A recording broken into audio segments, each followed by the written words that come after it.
This podcast is brought to you by Hanley's Clean Meals. Hanley's Clean Meals provide you with nutritionally balanced prepped meals that will aid you in all walks of life. Hanley's Clean Meals provide numerous inter-county teams with meals. For more information, visit their website hanleyscleanmeals.ie or follow them on social media. So joined now by Jonathan Higgins from Galway FM and Galway Under-20 football manager Donal to look ahead to the opening round of the Galway Senior Football Club Championship, which gets underway this weekend, Saturday and Sunday. On the Backdoor GA podcast now, we're going to be focusing on all Galway GA things for the future between hurling and football.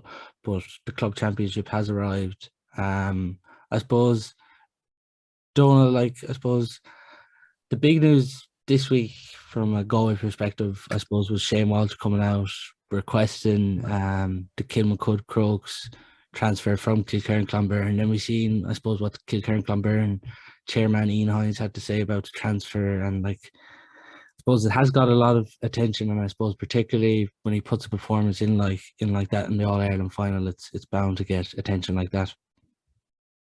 Yeah, look, it's the timing, I suppose, with the performance Shane had in the All-Ireland final was going to give it traction anyways, definitely. But you look at, to me, that sort of stuff is private stuff. I wouldn't have, you know what I mean? We don't have, and we're not privy to all the information in relation to Shane and all that sort of stuff. So look, at my opinion on that is, you know, guys make decisions, and you know, Shane is making a decision or he's requesting a transfer and all that. So look, it's up to the club and Shane to deal with that in whatever way they can. I'm sure Shane has his reasons and people have opinions on it, but I would be reluctant to give an opinion on anybody's personal life. And as much as I'm trying to have my own personal life to keep that intact, don't mind other people. But look, it's Shane's decision, and whatever Shane, you know, his decision does, we should respect it. And everyone should respect it, in my opinion, you know. Well, Jonathan, the thing with this is the commute, I suppose Shane Walsh has to do. Like, he would have talked about coming down with John Dibley for the Galway seniors this year, but I suppose when you're doing that commute, and realistically, I suppose any team that has ambitions of winning a championship, then want him there training all the time. It's nearly 3 times a week, and I suppose that's the big thing. It's not like he's saying here that he did say in the statement that he will be playing for Kilkerran-Clonberne again, but I suppose it seems to come at a bit of a stumbling block now today. Transfer news emerging. I suppose that third level education isn't really a reason they're saying now for the transfer. Yeah, look, I think it's just I think it's sad that it's come to this situation, really. I think the reality is, for me, this is a storm in a teacup, really. I think this is something that has been whispers over for quite some time. I think it's perfectly understandable what he's going to do. I thought some of the reaction initially was probably a little bit of motive, and that's understandable as well. But to echo what Donal says, I think he should be let make his decision, and let's pretty much get onto it. He doesn't owe the club anything; they don't owe him anything. It's not a pawn or anything like this. There's no contracts involved, etc., etc. I think he should be free to do what's right for him, and I think he's earned that respect. And I just hope that it just cools down a bit. It is just the spark fire, really. But given that, you know, the championship is, you know, Kilkerran-Clonberne are due to be out Friday week in their first day out, you have a bit of hype with Galway football again now. We saw how emotive and how much the senior team caught the imagination of the whole Galway sporting public. Probably a little bit of fever pitch in terms of the club championships being back.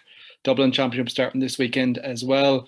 The All-Ireland final performance, etc., etc. But I think it should just be like, don't wash our laundry out in public. This should be let lie behind the scenes, have their discussions behind closed doors, and ultimately just get on with it and let the situation go. Some of the stuff that's come out, I've just, you know, shake my head a little bit. It's just, I guess I do appreciate this motion involved, and he is an icon in the area, but my God, I don't think he owes them anything. I think he should be left to make his decision and ultimately just get on with it, really. And the club was there long before he came around, and will certainly be there longer after he goes as well.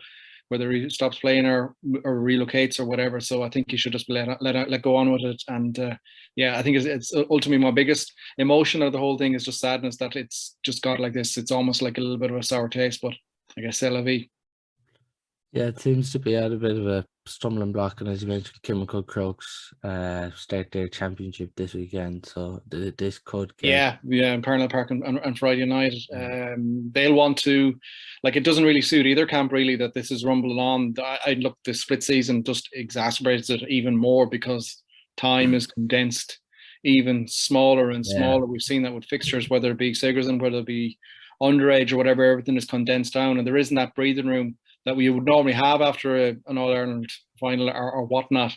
It is like, even just for physical recovery, we'll discuss what was the 40 or so players on the extended squad have been going flat to the mat for the senior panel for some time. They've understandably, I'm sure a good proportion of them as well, have let a bit of steam off. How will that affect coming into the games and the juggernaut of club football as well? There's just so many situations that are condensed down even more, but it hasn't further whether it's Parnell's or if it's Crokes or if it's Kilkerran-Conburn or Shane Walsh or any sort of committee. There's no time for this to be out. It just needs a kind of a swift decision and move on. That'll be my 2 cents on it anyways.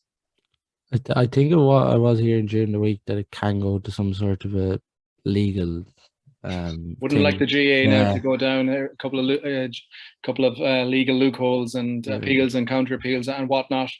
Look, it's the GAAs, as we all know. You have almost 2 sports. You have what goes on in the playing field, and then everything else alongside it with committees and rule books and every form of route of appeal or whatnot. Look, it could potentially mumble on, particularly if there is people putting their feet in or whatever. But I guess we'll see how it develops. It's one of these stories I think that will be kept fresh. You saw the one today, but the loophole, as you touched on there, about is technically resident for third level education. I suppose that maybe is counted off if he is technically on work placement as well. I don't know the nitty gritties. I think we might be best served just talking about football. I suppose, Donal, just touching, I suppose, on Galway getting to the All-Ireland final. There's a lot of excitement now for, I suppose, the club championships getting underway so quickly. But I suppose looking on at that Galway team this year, I suppose there was a lot of players, you could say, from your under-20 panel that bet Dublin in 2020. Did it give you great satisfaction watching on and seeing some of those players' development a few years on from that success?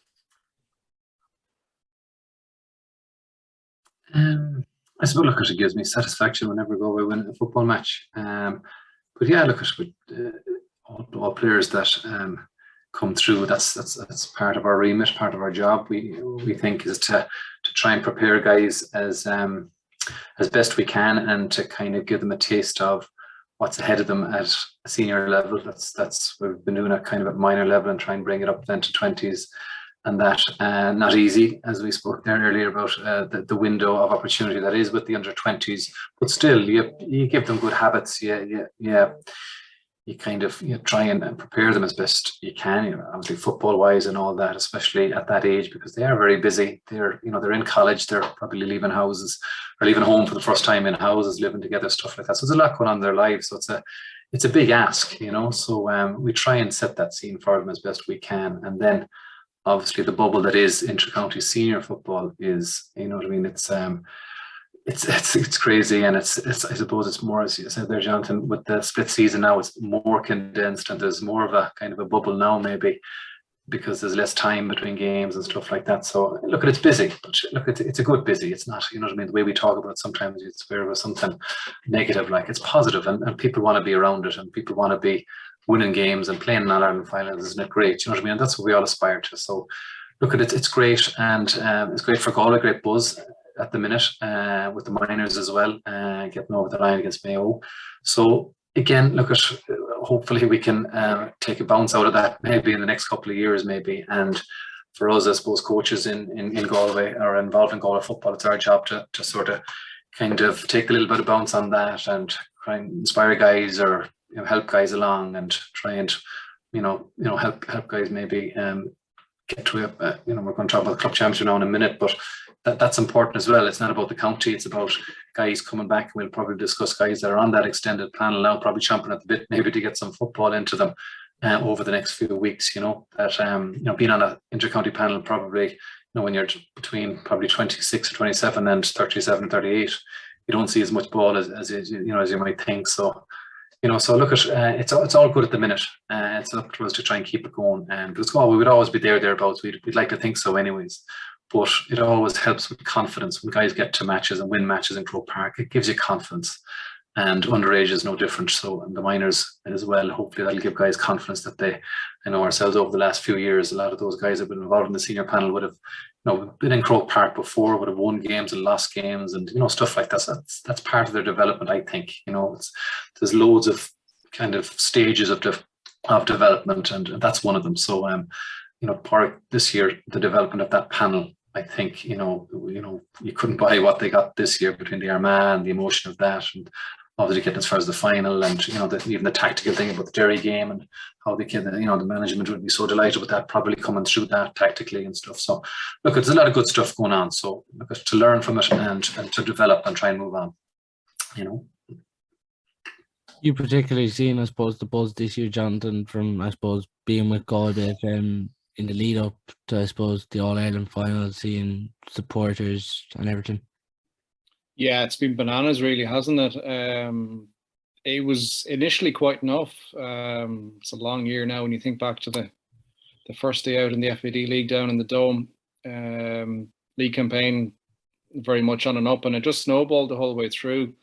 But if you compare like the attendance and the buzz, or again, how many times will we be touching on it? But the split season, the league final was almost irrelevant, and it was interesting to hear the management speak about it afterwards, about how the league final, while they would like to have won it, was very much a case of not giving anything away. And once promotion was achieved, it was all eyes on Castlebar on the Mayo game. So the Mayo game was a big boost. But even still, the whole way through, it was probably the Armagh game and the manner of the victory that really sparked, I think, Galway's season into life. I think it was the first big victory in Croke Park in quite some time, and obviously in the most dramatic of circumstances after losing the game. Maybe what I think Pádraig said, Galway won the game 4 or 5 times that day, and they did really.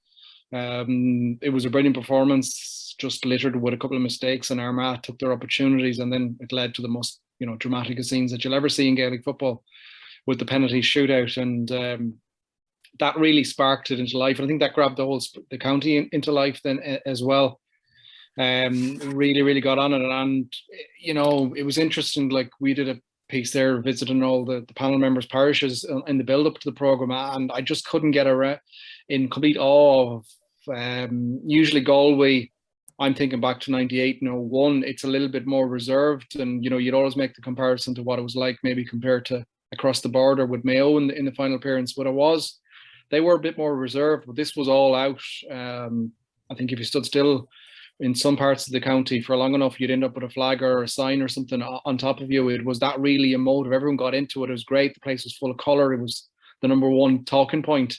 And, you saw the attendance, and like even now, I think even the most mellow Galway supporters, or the hard fasting Galway supporters, can't but think back to the fields of Athenry going around the Croke Park in the opening half against Kerry, and it gives you goosebumps even thinking about it now. But there's certainly it's certainly been a year that sparked Galway football, I think, back into life. I think it's almost been a renaissance year in terms of Galway football as a whole. I suppose the bigger question is probably not a conversation from today, is can Galway build on this now and use it as a stepping stone? We've seen teams get to All Ireland finals beforehand and not necessarily build on it and be productive in the years to come. You'd hope that things will come to life, and you look at some of the underage talent coming through from the likes of Donal's teams, and then the minor team being victorious as well, albeit gone the long way around it and taken the very scenic route in getting there. But what a victory that was, and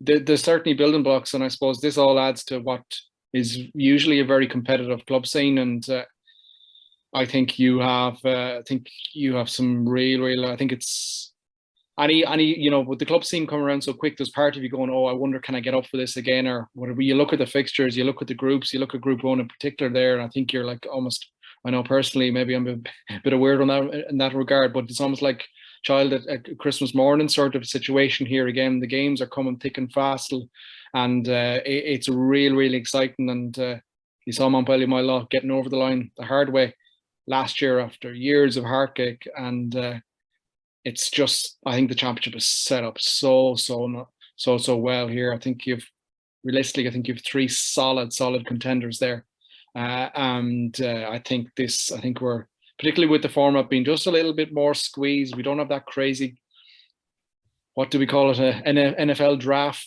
Group 4 from last year that was split in two, that you needed a science degree to work out who was trying to get out of the group. It's just down old school, 3 groups, and with that format and it being so condensed, every point, I think it really will matter here as well. I think it's all set up for a real excitement, and I think the bubble of Galway football could continue in the next couple of weeks.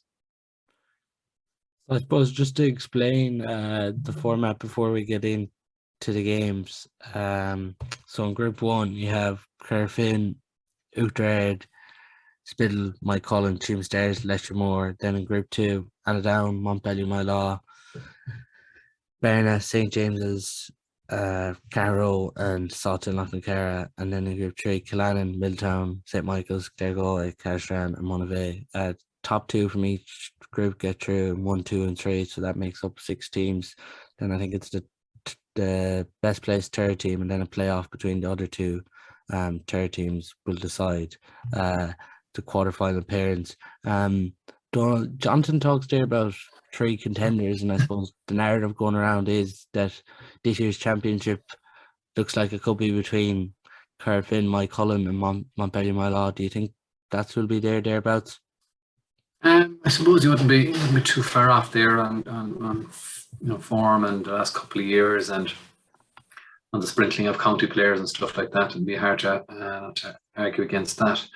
I suppose with the fact that it is condensed as well, injuries will probably be. I know with Corofin, we know that Liam Silk is gone. I think Micheál Lundy is gone as well. So look at it's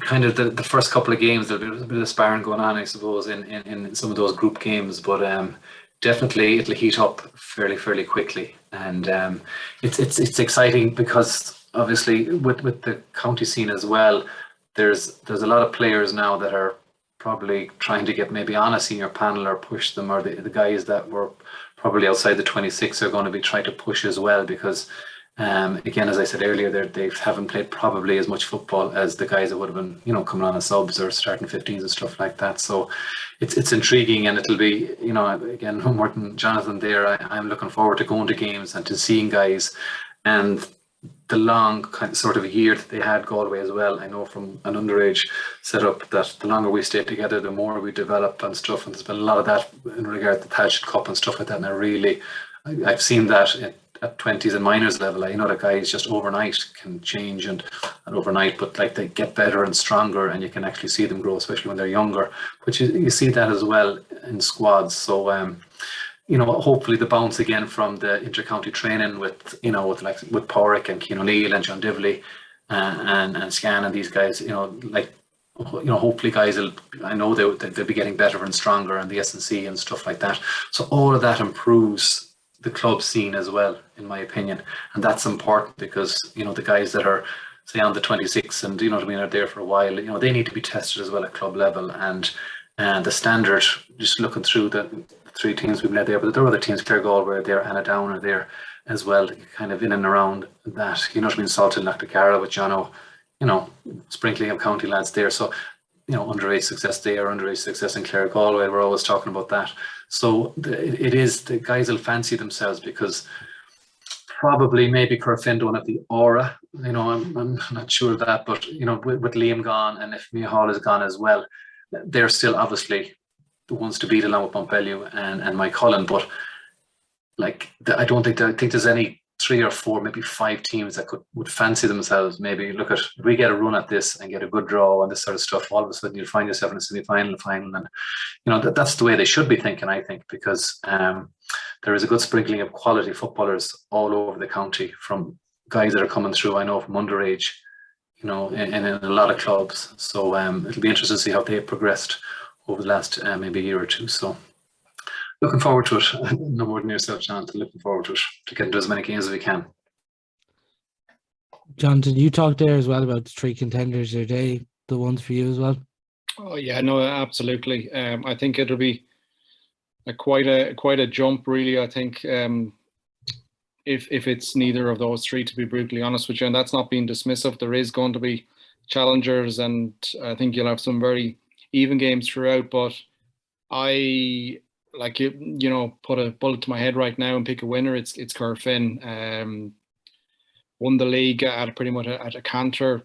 The bejesus out of Annaghdown in the league final in Tuam. I know, albeit it is all happening without county players, and that's going to make a big impact. And take Annaghdown for example, you're looking at Damien Comer, probably in the form of his absolute career, coming back to that side. And look, he's going to improve any team in the country.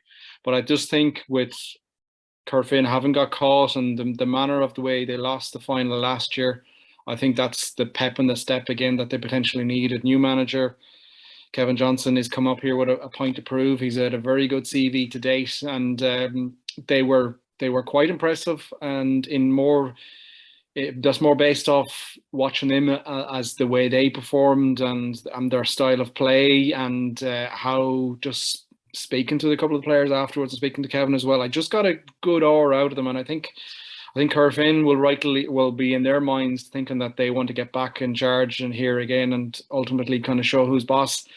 I think we'll have to see how Mountbellew, Moylough react after with the. I think it's always a little bit easier when you are the underdog coming through. How are they going to react now? They've had I suppose, a difficult league campaign.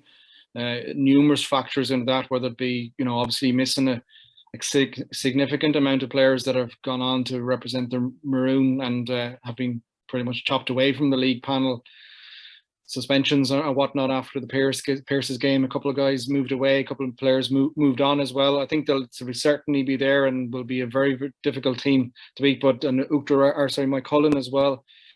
Again, another side with an almighty scattering of Galway players as well. And you look at some of the players in such good form, no more than the likes of Sean Kelly in the green of Moycullen. They'll want to get back as well. But I just think if you're right now putting without, just based on minimum watching of the league campaign and the manner they'd won it, and the players to come back in, and the whole setup and the whole style, I would edge towards Corofin straight away as being the ones that I think are most likely at the moment to be lifting Frank's box in a couple of months' time. Do you think with Liam Silk though and Lundy gone that? Look, if there's ever a panel to put down, I know Kieran McGrath's moved on as well. I think if there's ever a squad of players and a collection of players and a setup with such a big attachment area as well to be able to survive. Look, don't get me wrong, Liam Silk was one of the best defenders in the country this season. I think it only really started getting praise, really, and the recognition that he deserved after the All-Ireland final and his performance where he completely shut up Shawnee O'Shea.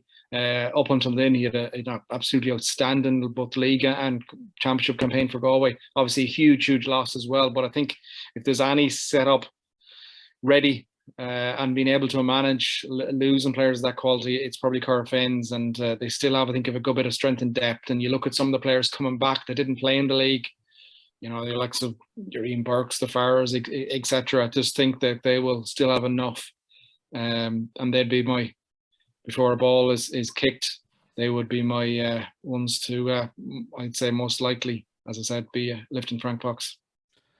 There's going to be a lot of hunger there, Donal, you'd imagine, for them this year, I suppose, being the kingpins of Galway football, but just the last 2 years hasn't went their way.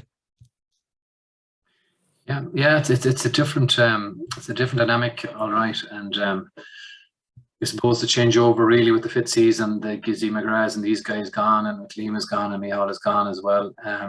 It's a challenge, and it's a good challenge with as Jonathan said, the players that they have to come in. I think it was 5 they had on the panel or something like that. So yeah, it's difficult to look beyond them, and with Corofin, you know what I mean. They will probably come through the group stages, probably at a canter maybe, and again, like, the teams will be eyeing them up, or an ambush maybe and stuff like that. It's hard to look past them, but maybe again, you know what I mean, they don't have the experience that they had, say, 5 or 6 years ago. They definitely don't have that, and it's a challenge for them now to step up. And they probably have the strongest panel with guys, the underage guys coming in as well. There's a lot of underage guys there. We had ourselves with Tony Gill and these guys coming in. These guys still have probably county medal or two maybe in their back pocket, but it makes it interesting. They are the standard bearers. There's no question about that. There's no question, because they've been consistently there all the time. Mountbellew have been there as well, in fairness, and are well battle hardened at this stage. And again, would probably, if they fancy themselves to get through the group, and then, see where that leaves them injury wise maybe, and all that sort of stuff, and then take it from there. Moycullen would be the same way. James McLaughlin, I suppose, would be a loss for them. But still, they're strong all over. In relation to that as well. So look, it's there isn't much between them. You know what I mean? Corofin probably are always, slight favourites, and probably have them as slight favourites all the time because of the way they play, and their record, and the quality that they have. But there are teams that I think that can give them trouble now, which is, before it probably they might get caught in a final, but the way the draw goes or whatever happens, they got caught the last year. So it's it'll be interesting. It'll be interesting. It's hard to know. You know what I mean? We'll see a little bit maybe over. I wouldn't, maybe with the likes of Corofin anyways. Definitely wouldn't look too much into the group stages maybe, and wait until we get through that, and then we'll see where that leaves us at the end of that. But I think out of those three, there's probably the winners might come out of that. I'd say so. It is. They're facing Oughterard this weekend, and I suppose the last time the sides met, it was streamed live on DGCar. I think Corofin finished like 7 goals that day. Jonathan, do you think, though, this time, like, you'd expect Oughterard to obviously give I suppose a much tougher challenge? They were only up from intermediate that time. Is probably a huge learning lesson, but like, there is some, like, the Monaghan's and Matthew Tierney's and these fellas, like Oughterard are producing some fine young footballers. Oh, they absolutely are, and it was a bit of a freak result really there in the stadium last year. Oughterard set up insanely defensive that day. It was quite early, I think, on Alan Murphy's reign, and it just didn't work. Corofin were able to pick them apart, and yeah, they just opened up completely, as we all saw with the scoreboard. But you'd imagine it'll certainly be a lot closer this weekend. You touched on Tierney, like, he wasn't available. He's had a pretty good year, played a lot of football as well. Go back to the Sigerson and whatnot, but still he'll be coming in full of confidence. Alan Murphy's going to be there a bit longer as well in his reign. He'll know the players a little bit better as well, and probably have a better game plan and set up. It was just one of those days where it just didn't work, and it was quite evident from a couple of minutes into that game that it was going to be one-way traffic.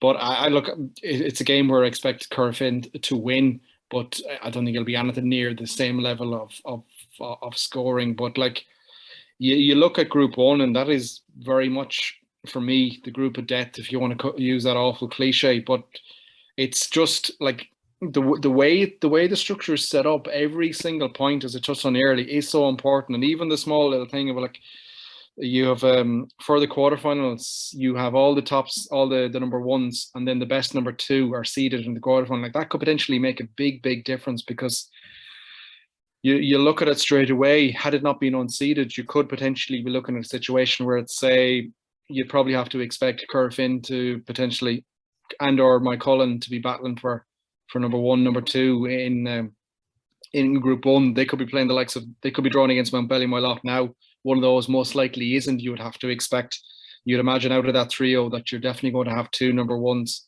and that just keeps things stretched a little bit apart. I think it's so vital, and don't be surprised if we go down the permutations a little bit through the last round of games, and we're going through We're looking at scoring difference. We're looking at, I think you could even go down to points for, because it is going to be so tight. Because you look at it there straight away. Three groups, the top two, and then the two best thirds.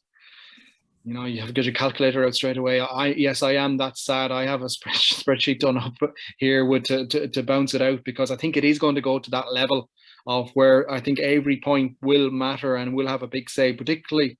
And I go back to it again, Group 1 just being so tight there. Like Oughterard, you'd fancy them to have a right good campaign. Obviously, Corofin and Moycullen we know all about. On Salthill as well, of course, we better blow them up here as well. You're forgetting about them there, Jonathan. Yeah, no. The next on the list there now. I was going to leave that segment for you, Donal. I have them number 1 here now, but I don't know. Oh, right, okay. I don't know what list you're looking at. No. And then, the likes of Tuam and Lettermore, they're right good club sides as well, and some experienced players. Even to take Tuam there, the likes of Murphy or Donal and whatever, there's experienced guys, streetwise guys that have been around. The same way with the Lettermore as well. That is a tough group, and there is literally, again, it's an awful cliche, but there's no easy matches, and they certainly is not in that Group 1. That is as tough as it gets. You compare with the greatest respect. And my own side, Milltown, shoved in the middle of it as well. Compare the standard of Group 1 to Group 3. It's it's almost night and day. It's really heavy hitting in Group 1, and every game in that and every point in that is going to be so important. Yeah, I'd agree. Jesus, definitely. It's it's intriguing the way the groups have been sort of the way that some of them dealt. Kind of.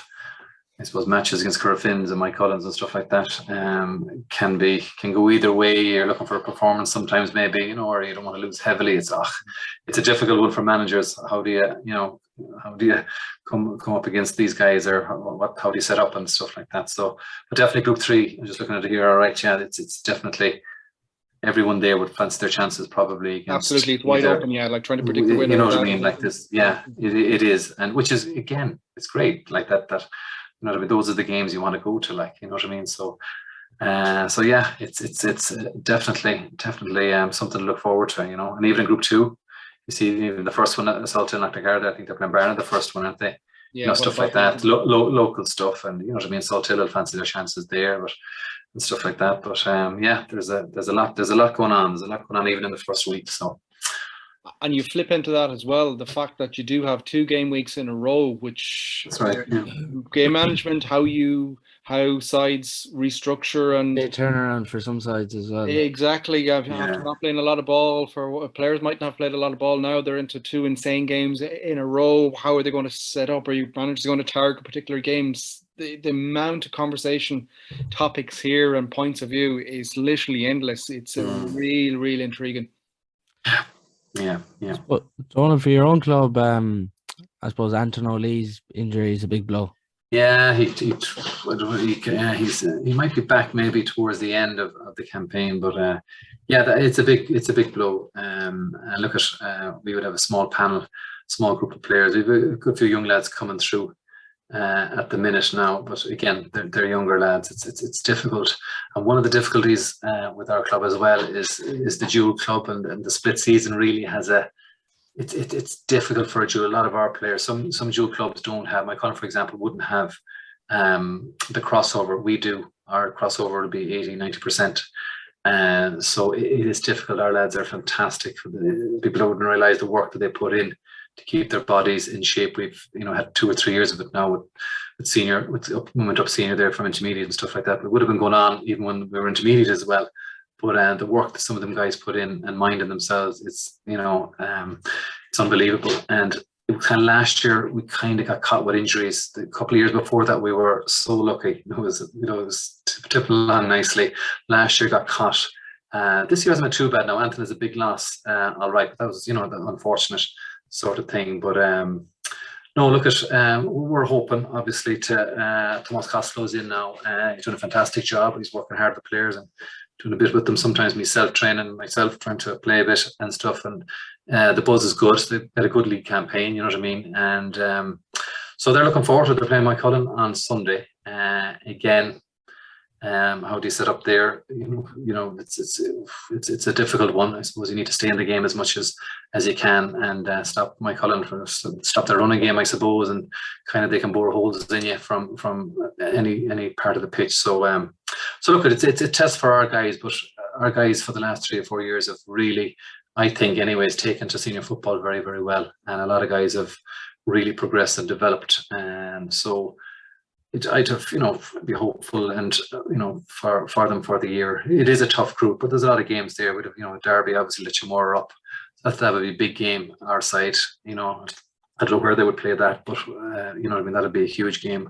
And Oughterard, obviously close enough to us as well, and Moycullen are just up the road. So a lot of local stuff going on as well there. So again, it's something to look forward to, and I know the lads are looking forward to it. Hopefully with hurling as well. They had hurling last Friday. They have 2 weeks in a row now football. They'll have hurling then. The week off will be hurling, you know what I mean, and stuff like that. So it is difficult on them, and the split season doesn't help the dual club, but the guys are tipping along, last couple of years doing it. So hopefully, they can perform on Sunday and come through it okay, and hopefully looking forward to Tuam the following week. So we'll be hopeful because we're not an easy team to play against. So we hope to give them trouble, Do you think they'll be aiming for third spot? Sorry? Do you think third will be the aim for Spittle when you look at this? Absolutely, yeah. I think this out of those, obviously we mentioned Corofin. I suppose Corofin, Moycullen and Tuam would be probably the 3 you'd be looking at. We played Tuam a couple of years ago and we ran them close enough. So we'll look at Tuam. Tuam are a good team as well. So we'll see how they get on. I think they're in Clonbur on Saturday, I think, is it? Yeah. I'm telling you, like, you go up to Clonbur and Letchmore play their regular enough. Tuam would want to be kind of have their eyes wide open going up there on Saturday, because Letchmore, whatever you say about Letchmore, they always give 100%.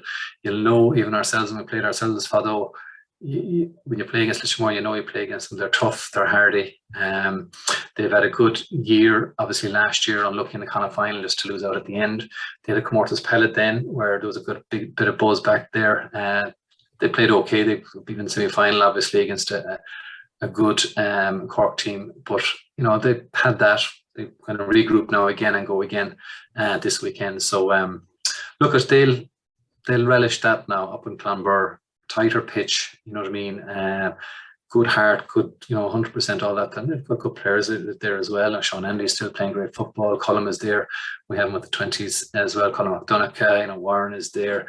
Eamon Lynch is there. They've got good players. Dylan Shoig is, if you leave Dylan free, he'll score. And, they've got good, Oisin McDonagh is playing some great football as well. So they've got good players as well. So I know Tuam, obviously, Brian Mannion is in with the seniors as well. And Cormac was in, Matt Walter was in them as well. So, but look, that's an interesting one. I'm not sure if I'll make that one myself, but I'll be in the stadium. But I'd be interested to see the result of that now. Tuam obviously would be favourites going into it, but knowing Letchmore and knowing what they can bring to the table, it wouldn't surprise me if there was something came out of that. But we'll see.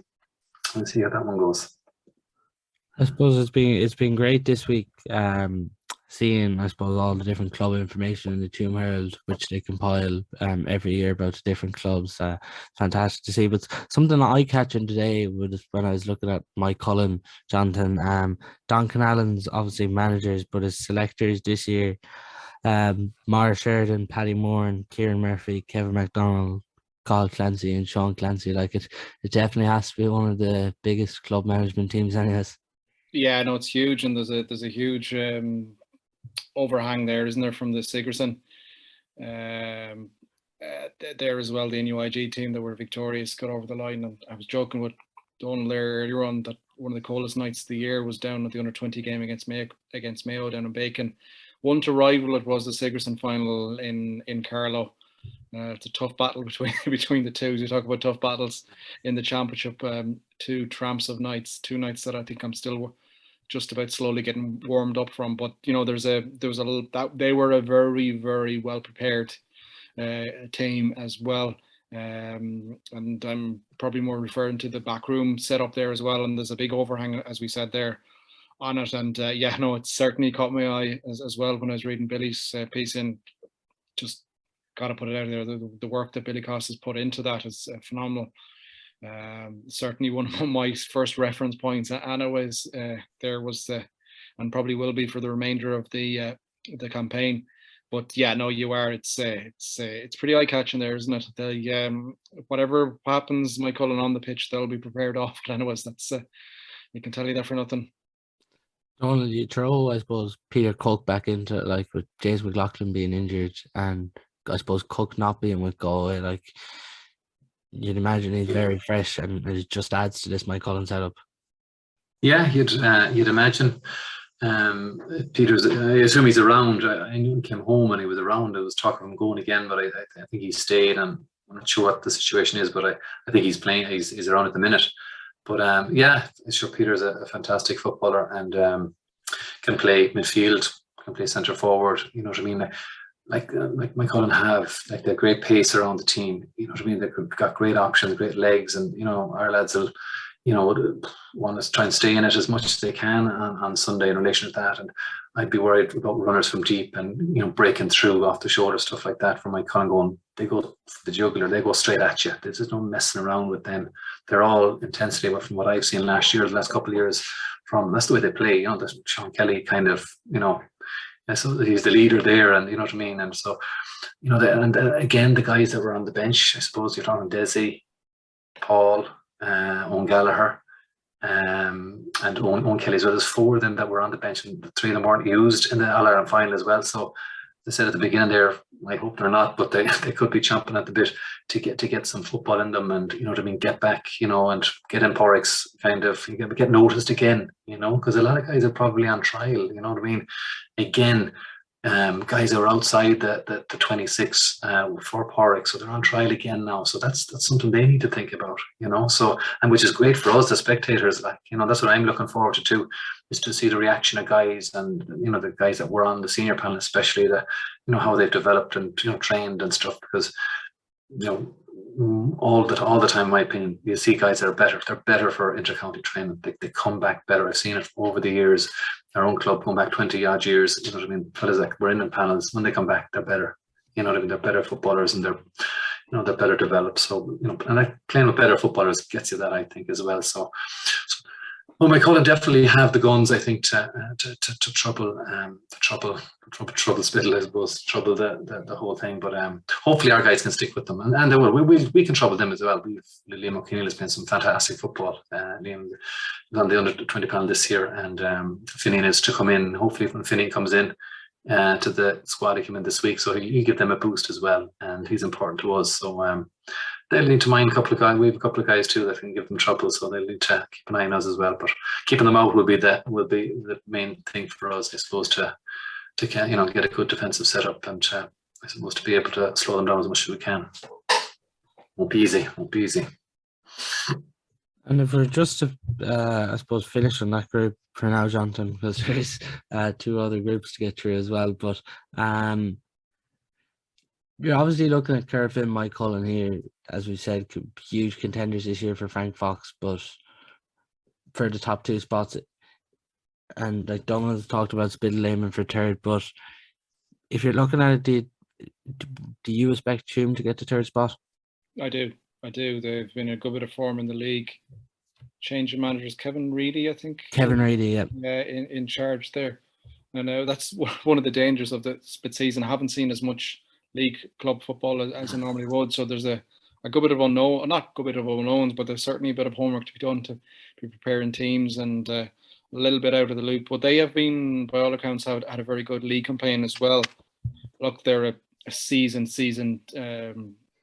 championship outfit, aren't they? Over the years, they'll always give battles and more than hold their own. And I think if Donal doesn't shoot me, but I think they might just nick the 3rd position there as well. Whether that'll be good enough then to qualify, who knows? But it's just like it's almost, I know the name in the game really is championship restructure and getting things on a level playing field up and down the country, but it just feels like you have to earn a lot more to get out of Group 1 that you would out of Group 3.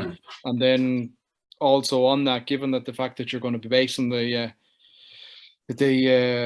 threes then based off points first, like it is easier to pick up points out of Group 3, you would feel, but like such is the nature of it, it isn't a perfect world. But I think like, put it this way, if Tuam were to get the third and be good enough to get out of the group, or sorry, into the quarterfinals, I think there'd be a right difficult opposition for anybody, and that you'd go right to the top of the likes of a curve out of the top 3, for instance, as well, would struggle them again. I think on their day, as I repeat, they are a seasoned outfit, been there, done that, a lot of experience in their squad as well. And as Donal said there as well, a couple of players in and around the panel as well have played a bit of, got minutes under their belt as well at senior level as well throughout the course of the Galway campaign. So I think they're but like knowing Tuam as we do from being just up the road, they will fancy themselves to come out on the full as well. And I suppose like that's the aim out of every team starting off with, is that they say it's the hope that kills you. But there's no team there out of the whole lot of them there that won't fancy their chances of getting out. That's why they've been putting in all the training, all the work that goes on behind the scenes, and they're still even looking for preparing for club setups now. It's an insane commitment.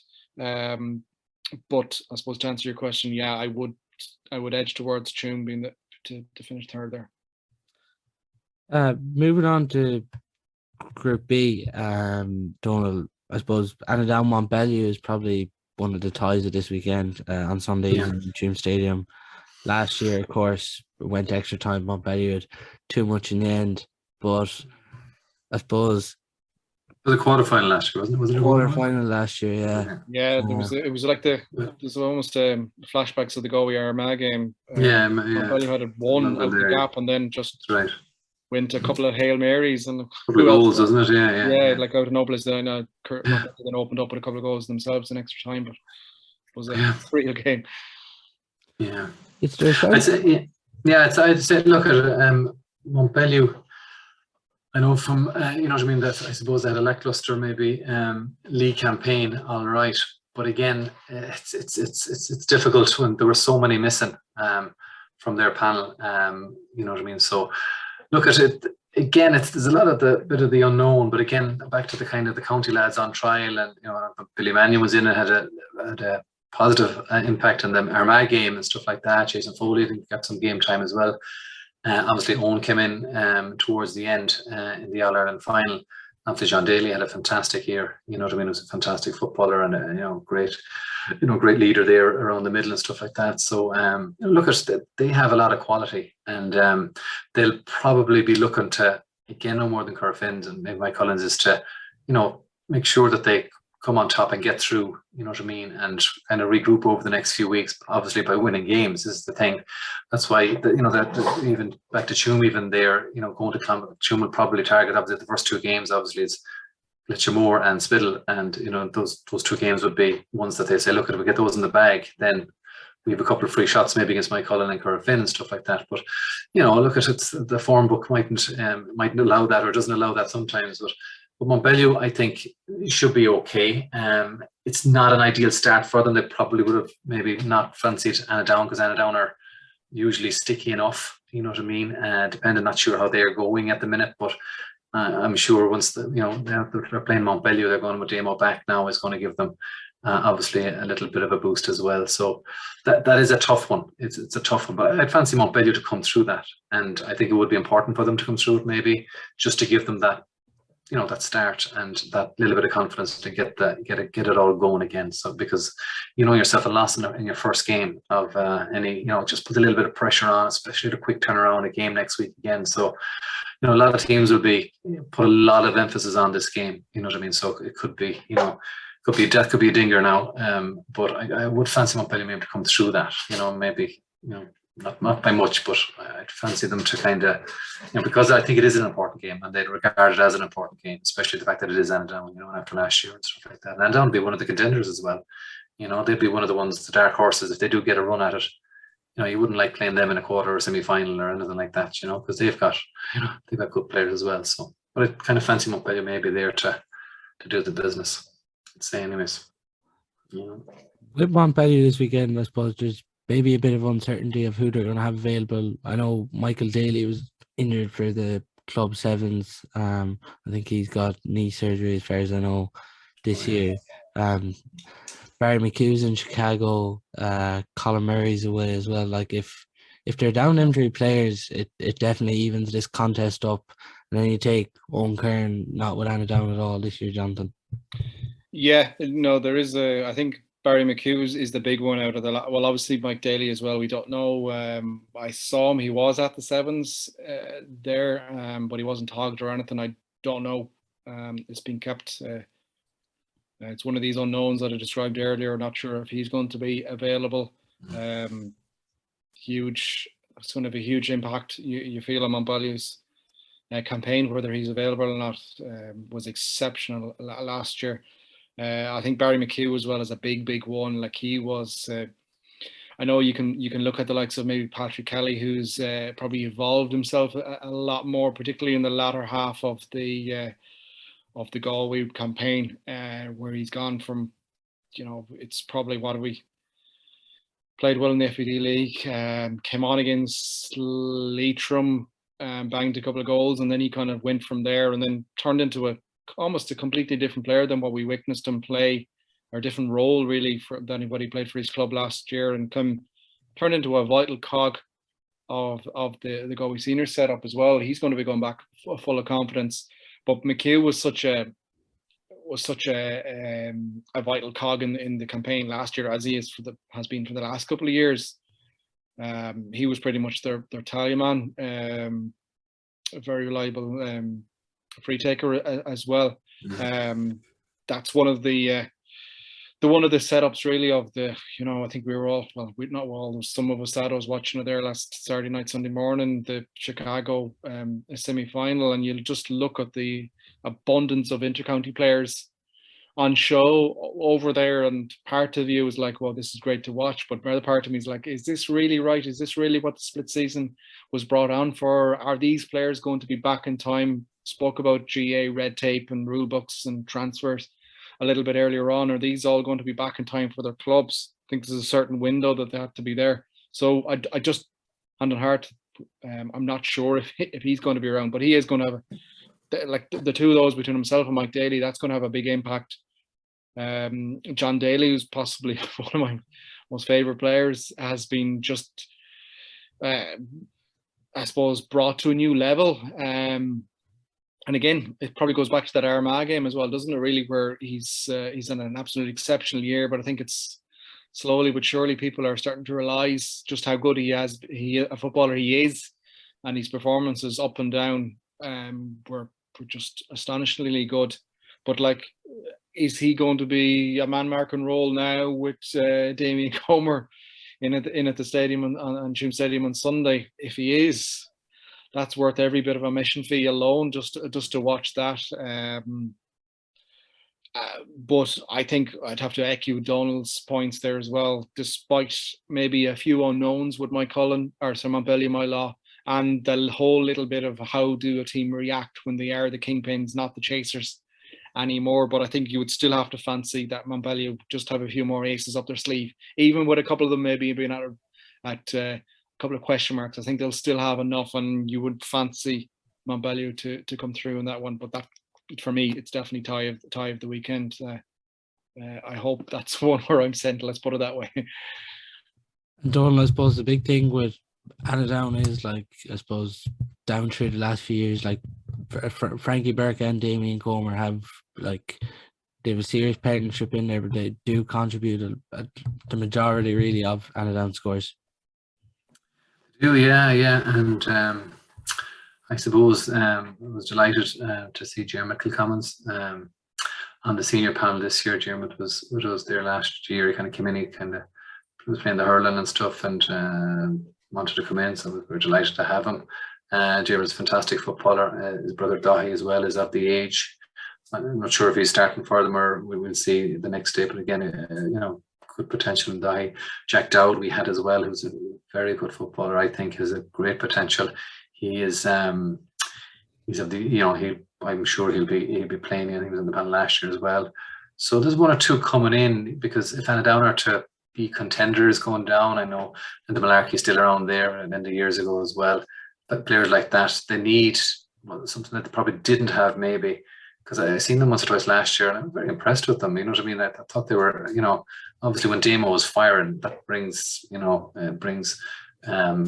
other guys along. But if the younger guys start chipping in now and helping the likes of Frankie, because Frankie be buzzing around there anyways, he's always buzzing around there. He's great for scores, but you found if Frankie didn't do it or Damien didn't do it, nobody did it. That's the feeling I used to get watching it down. So hopefully if the younger guys can step up to the mark and give those guys a hand, because like Frankie, they've a lot of mileage up now, so they probably need a hand at this stage. So look at it'll be an interesting game, definitely. But it'll be interesting to see how Annaghdown fared this year, and obviously Mountbellew as well, reacting to whatever's thrown in front of them with Moycullen and stuff, or injuries or whatever. So no, look, it's intriguing. Again, it's a first round game. There's no point in getting too carried away with it.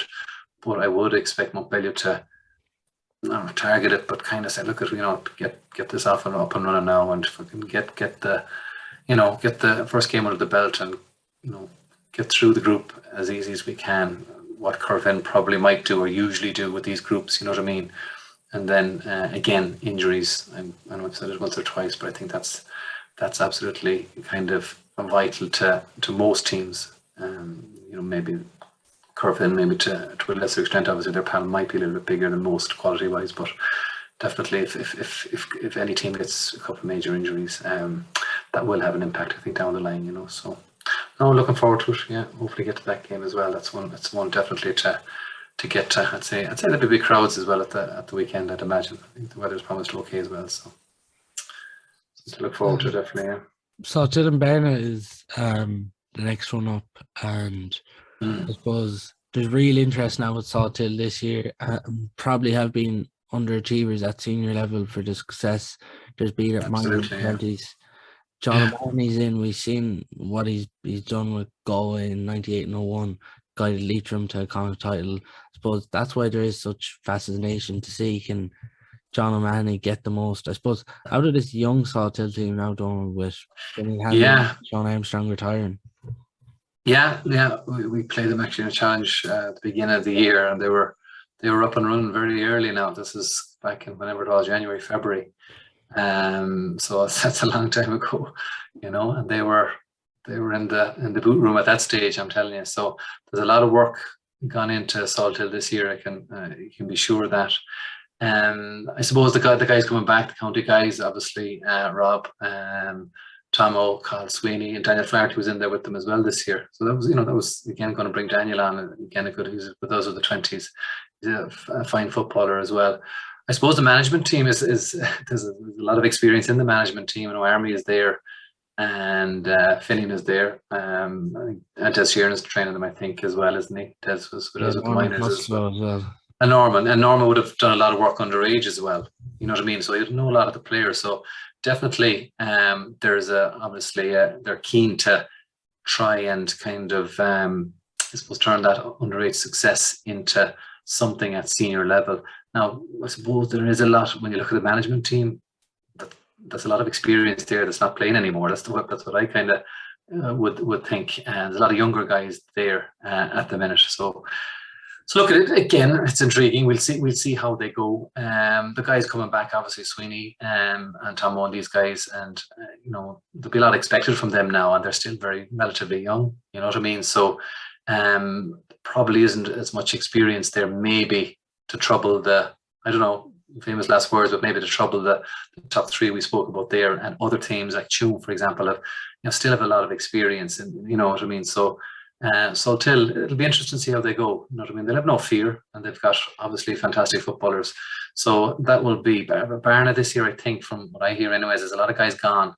And it's a good league campaign, the good results in the league and all that, but we'll see how they go. It'll be interesting to see how they go as well, because I think they've lost a good few players, and again, that'll it's the next few weeks with injuries and stuff. Like, it'll be interesting to see how they go. So look, it's a local derby. Did they play last year, the year before? They played recent enough, and as I remember that game, watching them, and there was very little between them, I remember. So I'm sure it'll be the same. But again, Salthill will have aspirations with the management team that's in place, I suppose, that no stone has been left unturned to help these players. So there'll be probably a little pressure maybe on these young lads to kind of perform now, because with the experience in the back room, they're getting all the help and all the guidance that they, require or think that they require. So look, it'll be again one to watch, shall we say, and see how Jono gets on.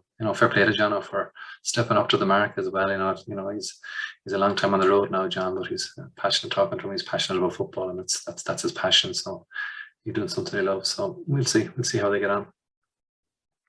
Yeah, Jonathan, I suppose everyone was nearly watching, I suppose, A Year Till Sunday there a few times before the final, but you're just thinking now of John O'Mahony and I suppose fancy dance and words like that he said during it with this Salthill team. Yeah, I think he's holding the paper up, is he? There's only one, I better paraphrase this, there's only one way to show them, is that it?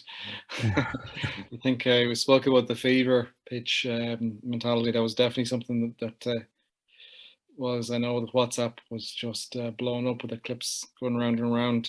But yeah, look, what a legend Jono is in Galway football. Sort of guy that you could just literally talk all day and night and listen to him talk about football day and night.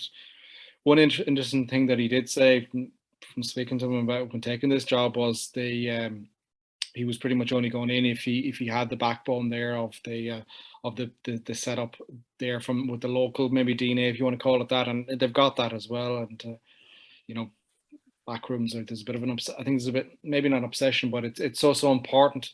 Probably a better way of describing it, having a good backroom team in situ now, and they've certainly in terms of knowing the club inside out and knowing the game inside out, there's a couple of players there that certainly have lit up both the Salthill jersey and the Galway jersey in line. So it is an interesting time. It's probably a big year for Salthill, really. Me like Manny were just a little bit confused and bewildered how their campaign just petered out last year. I suppose ultimately they did, retain their status, but to be out of the running with a game to go in that group that they were in did seem a bit strange. And given the amount of talent and underage success that they've had, it was a little bit puzzling. But I suppose it's up to them now, really, this year to try and put that right. Like they got completely caught with one of a sucker punch with a goal at the end that put them out ultimately, but. You'd have to expect that they would, given that talent that I've described there on the pitch, that surely they're going to be a lot more competitive. And that's another group that's probably wide open. We'd probably all fancy maybe Mountbellew, Moylough to top that one particularly if they get things back on track and get off the mark again. But after that, it's like it's Annaghdown Salthill next Saturday. So yeah, it's a huge game, isn't it? For either team to have any sort of aspirations to be getting out of that group, it's must win, isn't it? And even Donal said Barna, but they'll still be still be a hard team to beat, no matter how many players are missing. James is as well. Like, for goodness sake, if Paul Conroy can even show a couple of percent of his form that he's shown for Galway this year, it's going to be a very difficult team. And same with Carrew. Like, it's a complete. Maybe you'd have to fancy, as I said, Mountbellew Moylough to if they get their ship in order, you'd have to imagine that they will top it. But after that, that's wide open. Every team there again is probably targeting that number 2 spot to get out of it. So it's another one of these situations where a lot of unknowns and I think a lot of twists and turns on that road. I suppose the James Carrow game is really key, Jonathan, because both sides really are supposed to have aspirations, be looking at this one as one they can win. Yeah, I think it's so important that particularly with the a split season. Geez, how many times if we mention it? But I think even in these groups, I think getting off to a good start, momentum is such an important thing in sport. I think it really, you get off the mark here, and particularly with the double game week as well. Like, if you can get any team that potentially gets 2 victories out of that, you were absolutely chomping at the bit coming around in 3 weeks' time from now. Then after that, for the third game. You're good foundation put in place there. So I think no more than any of the games up and down in the groups, getting off the mark here. It's not the be all to the end all. We have seen teams come back from before, but I just think it's so important that you got to be winning your first game really. Otherwise, you are in such an uphill battle. I suppose just to get the top three now for Group 2 for each. Donal, do you think it's Annaghdown, Salthill, Mountbellew? Like not in that order, obviously, but those will be. Yeah, it's hard. It's hard to look beyond that. All right, James is as well. It'd be interesting to see how James has got this year, because I know we've had a couple of their younger guys. I know they've had Jack Folan, a few of the guys that are in the minors as well, Jack Folan, and Jack Nolan as well. And James Egan obviously is part of it. Paul is with the seniors, and James Egan is getting a bit of exposure in there. We had Sam O'Neill with us this year as well. Owen Finnerty is a good player. A lot of those younger lads, there's a mixture then, I suppose, with Paul. I think Johnny Duane is gone, as far as I know. Who else is there? You know what I mean? There's a kind of a mixture of youth, and a couple of the guys, Aaron Connolly's still around there, and a fantastic footballer as well, and loads of experience. So it'll be interesting to see how they mix actually this year, because there's a lot of good footballers there, but again, adult football for some of them. I know they're relatively young, some of them guys, but they are good footballers. So, from a development and under 20 point of view, we'd be looking at a lot of them guys just to see how they're developing at senior level. But I suppose James would fancy them. Just with Barnet, they again, as you said there, Jonathan, they're not an easy team to play against ever. They're again give it all, but again, Keane Hearn is out injured. As well, I think is appreciated. Who? Michael Collins from Verna. Oh, Michael Collins does. You're right. Yes, yeah. Michael is injured as well. And I think I'm not sure. There's just a few gone away. I'm not exactly sure who, but just that was the chat, and that they're losing a good few guys. But again, they've got good guys still there. Oisin Gormley obviously is a very good forward. Oisin gives most defences trouble. But again, look at if Salthill have any aspirations of making a push this year and making progress this year, they need to come out of this group, but they won't find it easy. I don't think they'll find it as easy maybe as not that they would think it, but I think it's a tough one, and Carrow as well are there, and they'll give you a run for your money most days, especially if they get you back west. And they have James, I think, on Saturday morning, if I'm correct there, I think. Yeah, I think back in Invern, back in the Ironics. So again, no more than the Clonburg game, and coming out here, it's not an early on a Saturday morning. It's not, from being involved with teams over the years, like there's particular games that it's a different dynamic, and it's difficult. Don't ask me to explain it, but I know it is, and it can be a different dynamic when guys are going out at 12 o'clock or whatever it is. So look at Carroll, fancy that they play in Mail Branks all the time, and whatever about Clonburg, Rannox is a tighter pitch as well and stuff. So look at this. There's a bit of ball to be played there, and everyone will try to get off to a winning start. So that's another game that definitely it will be an interesting one, and hopefully we might get back to that as well. But yeah, so look at it. Probably it's hard to look beyond Mountbellew, Annaghdown, and Salthill. James's, I'd have Salthill and James's there, maybe probably one out of that. But again, Barna, if they the backs are to the wall a little bit, you never know. You never know what might. But those, I'd say 3 out of those 4 probably would be what you'd be looking at there. Let's say. Did it try for you as well, Jonathan? Yeah, I'm probably expecting Salthill to push on a bit more. I think just that not hangover, huge disappointment of the way last year's campaign ended, and I think. We also how such good form Rob Finnerty was for Galway this year, but I think more so, and it's just touching on a point that Donal referred to earlier on as well, the likes of Tom O'Connell, who's didn't quite make the match to 26 for the last couple of Galway games. He's surely chomping at the bit to push on and to make sure that he is embedded in the 26 and probably further up that ranking order next year as well. I think it's a big campaign for the likes of him, and look, we all know the management will be watching and in situ. So you'd have to imagine that there will be a good bit of point to prove there.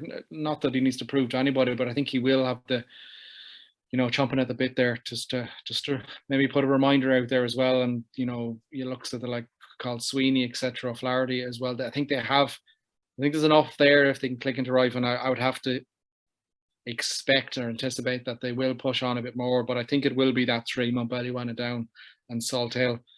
You'd be edging Mountbellew top of the pile, with the couple of caveats that we just mentioned. But after that, really, could be a toss up. Maybe, yeah, it's a toss up between the two. Then after that, but that'll be the three that you would anticipate that will be in the. Not that third will be guaranteed, but that will definitely be in the reckon, going down to getting the calculators out then to compare the other two groups. And just on Group 3, as we mentioned, the most open group, literally any of these teams could get through. A game there in round 1, Donal, Killannon versus Milltown. Even Killannon last year probably look back and maybe with a bit of regret, because they did create chances against Tuam in that quarterfinal last year, but ultimately came out on the wrong side. And Milltown are like some of these teams we've talked about, that you're not going to get anything easy against them. Yeah, it's the two probably similar teams maybe. Over the last couple of years, Milltown have a lot of tradition, I suppose, in that.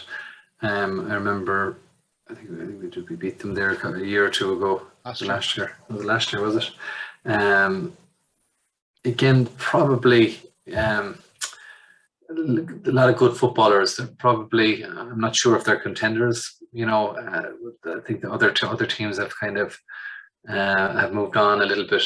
There hasn't been maybe the turnover of players in Milltown. It's the same. It's the Martins. It's it's Mark Hare. It's these guys it's the Blakes, the same guys that are you're kind of going to the well all the time. And with other clubs, there's maybe the Corofins and the Mountbellews, and there's been a kind of a turnover of players, even the turnover that Corofin have had, and we're still they're still probably the number one team.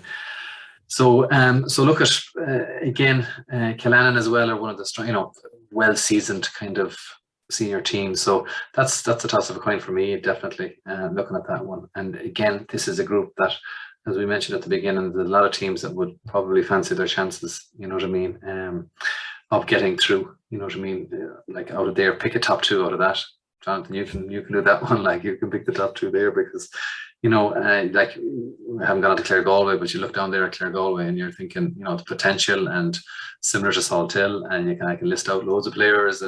But again, this is senior football, it's adult football. There's a lot of young guys coming through, and you're wondering how they're going to kind of bed in. And again, there's a lot of guys that are that need to step up if they want to push on to 26 with Porrick and stuff. And there's a lot of stuff going on there. So yeah, look at not sure how Killannon are going. I didn't hear much about them, but I'd say look at it's a hard one to call. Definitely, I wouldn't like to call that one, but definitely whoever comes through that, I think, would probably gain confidence. And maybe Killannon have been doing more the last couple of years.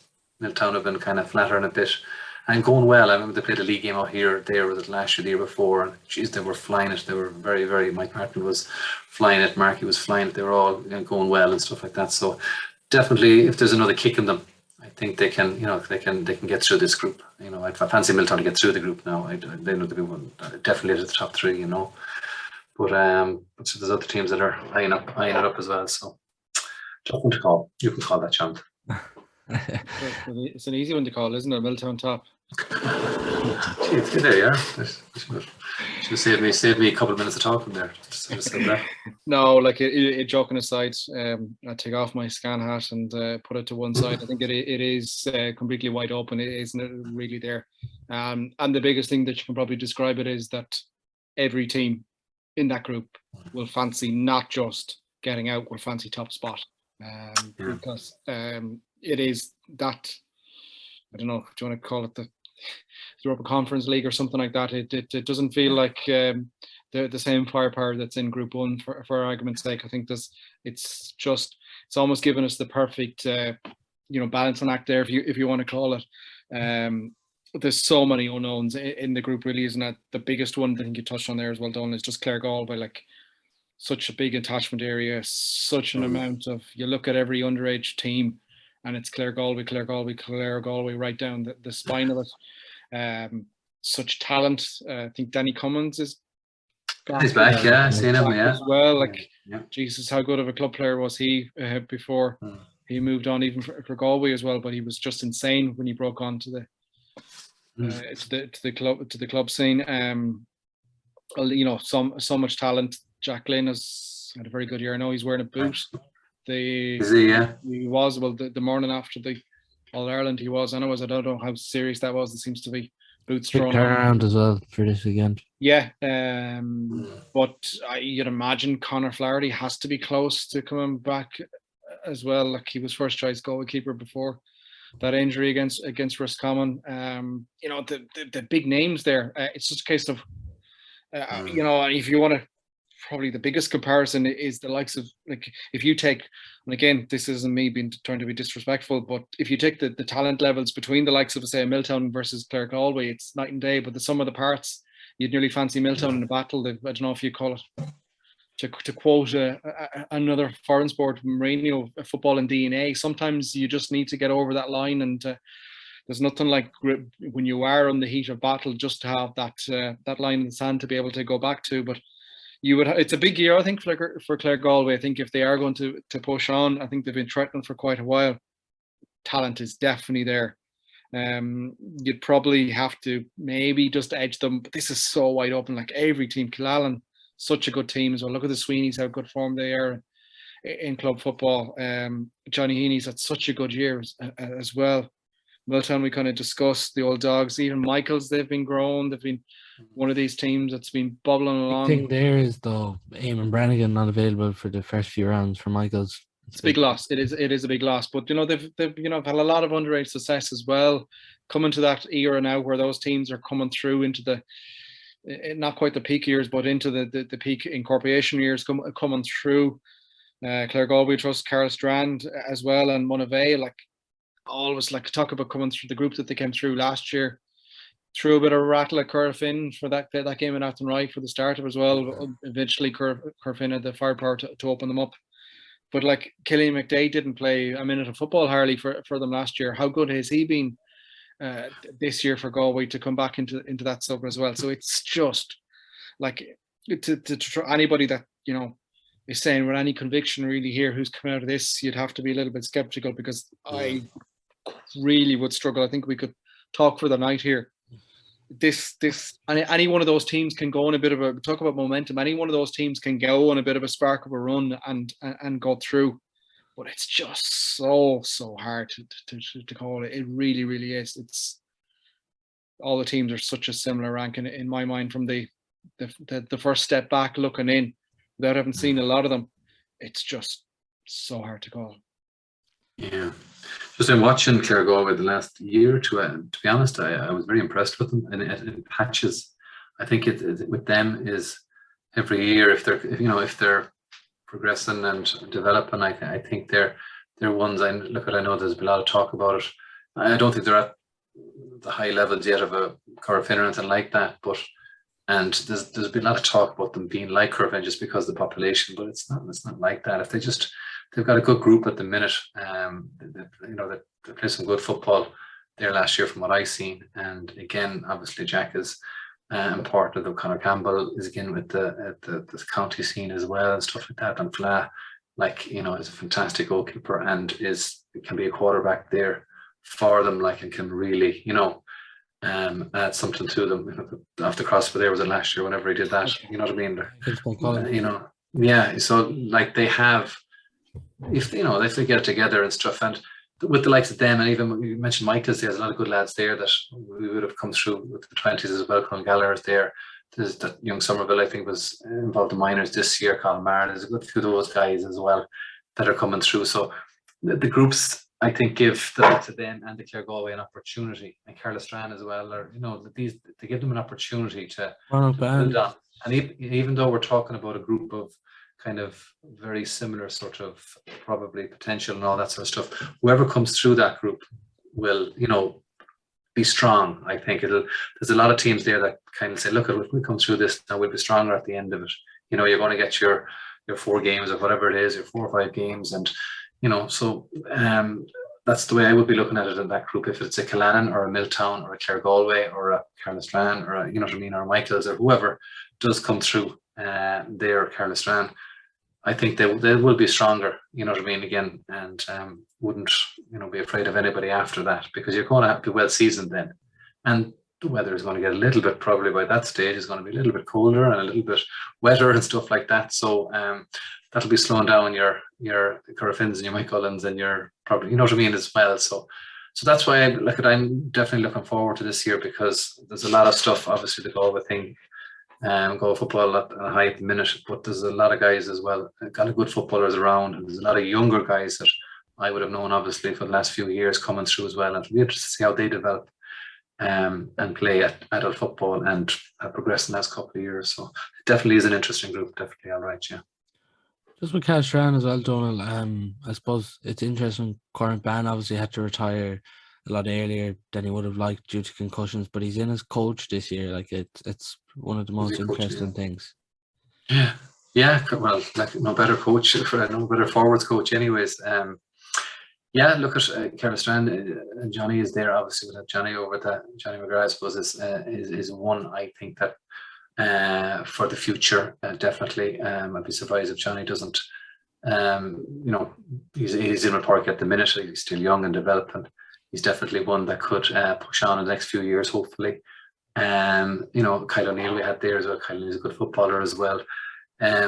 Again, look at they will be, I suppose, targeting a lot of games. Not sure who they're playing first. Who Carlos they're against Moylough before the Annaghdown. Against Moylough again. Sure, look at exactly. That's going to be a tough battle as well. So, but again, whoever comes out of it, it's intriguing enough to kind of to look at those games, because whoever comes out of it is going to get momentum out of this group, because you're not going to get out easy. You're going to be in real battles. So if you do come out of it, and if you come out of it first or second or whatever, you're going to really kind of, the confidence and the momentum that is going to be, I think, it's going to be huge, because that's the thing about these groups of deaths. If you do come out of it, I think you get an extra 10% maybe you should do out of it because of what you came through. So that would be something maybe these guys might be thinking of. But again, sure, look, it is easy talk.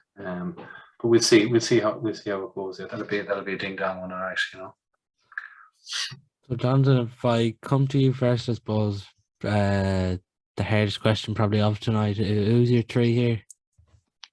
I don't know. I really don't know. Neither.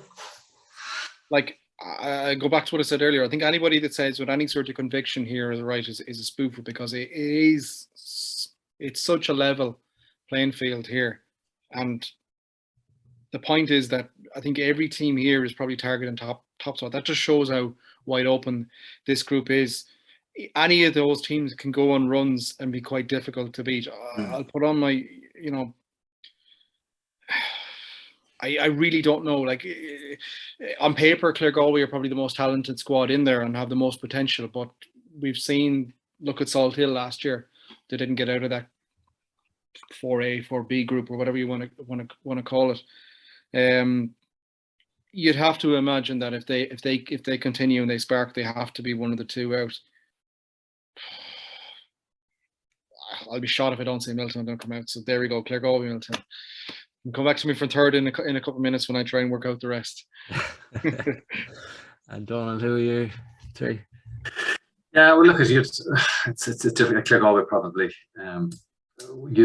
If they get a bit of consistency in their play, and I think a group like this could help the likes of Clare Galway. You know what I mean? To be honest, I was impressed with them. Maybe I'm a bit naive with that. I was impressed with the way they played last year, and maybe they were easily got at maybe at times. But if they can shore it up and get a little bit savvy in relation to that, maybe I think they have the potential to cause teams down the line problems, and a group like this might help them.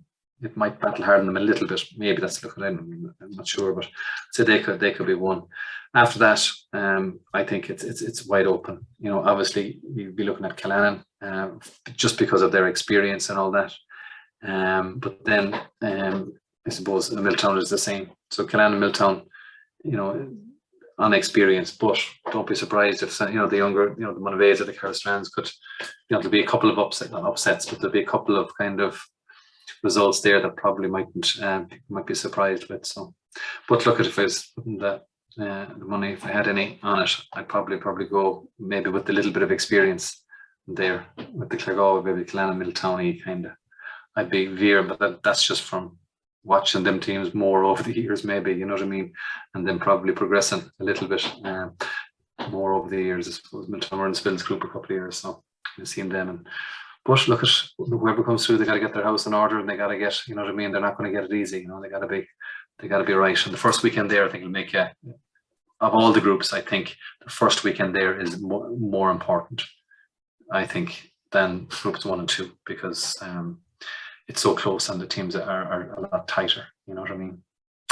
Because if you lose in another group to one of the main guys, you're saying, okay, we can it's easier to park that, as opposed to these guys. So look at it's all the psychology of it. It's important too, I suppose, for preparing the teams, but that's not my job, thank God.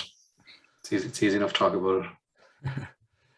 Back to you for your third spot, Jonathan. Yeah, on reflection, I think you'll have to add Killal into that mix, and they'll be right up there for particularly. I think that could be even if we say Claregalway maybe to take top spot. I think that could be quite a battle potentially between Killal and Milltown. That could be very even. We've seen those two teams being very close over the years together there as well, but not that you're dismissing Michael's Carlstrand, Moylough. It really is, and that's a very good point there as well.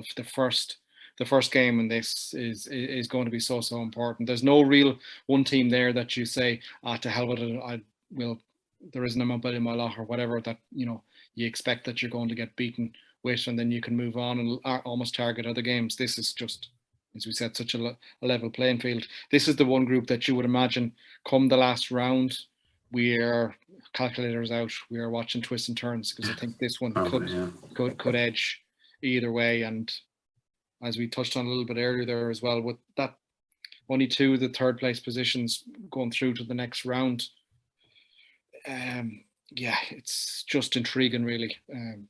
It's rare to go into a campaign with so many unknowns about so many teams, but also just the structure as well and what way it's going to balance out, because this could be Coronation Street type stuff. We might have to stock up on some popcorn come the end, because I think there's the potential for it to go, for some teams to be very hard done by, in the fact that you are comparing apples and oranges and results versus teams of different standards. But c'est la vie, as we said, it makes it absolutely enthralling for us neutrals watching on and having the privilege to be at games and watching. And I suppose, in summary, what a championship we have ahead of us.